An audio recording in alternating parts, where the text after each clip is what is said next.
Quand j'étais petit, mon père m'a dit une chose importante. Tu n'as pas d'ennemi. Il n'y a personne en ce monde à qui tu as le droit de faire du mal. En 2025, Makoto Yukimura a mis un point final à son manga Vinland Saga, 20 ans après la publication du premier chapitre. Et il est donc grand temps, pour ceux qui n'ont jamais osé en parcourir les pages, de s'y atteler.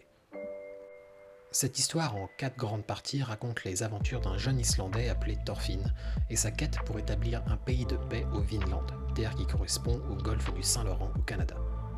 Vinland Saga est ce que j'ai envie d'appeler un anti-shonen, puisqu'hormis la première partie de l'œuvre qui sert de prologue, le personnage principal, en dépit d'être une véritable brute sanguinaire à la bagarre, refuse catégoriquement de se défendre par la force.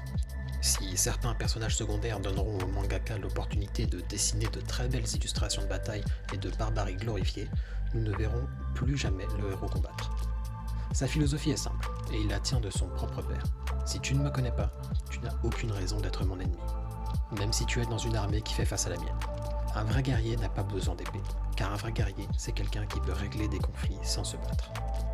D'enfant intrépide d'un petit village à chef d'expédition, en passant par esclaves et marchands, Thorfinn va devoir batailler pour trouver la paix dans un monde qui refuse de l'envisager. Ici, l'adage « qui veut la paix prépare la guerre » est étudié dans toutes ses limites et sa stupidité. Thorfinn Karlsefni est un explorateur ayant vraiment existé, tout comme Leif Erikson, qui est celui qui a découvert le Vinland en premier, ou encore le roi d'Angleterre Canute, qui fait office de rival à Thorfinn. Cependant, l'auteur ne cherche absolument pas à créer une fable cohérente et authentique. Bien qu'inspiré de la vie, le manga reste avant tout une fiction. Et comme elle laisse un goût doux amer dans la bouche. Celui qui vous rappelle qu'il suffit d'un seul mouton galeux pour décimer tout un pâturage. Pour d'autres recommandations littéraires ou culturelles, rendez-vous sur le blog vagabondcosmique.fr ou sur la page Instagram du même nom.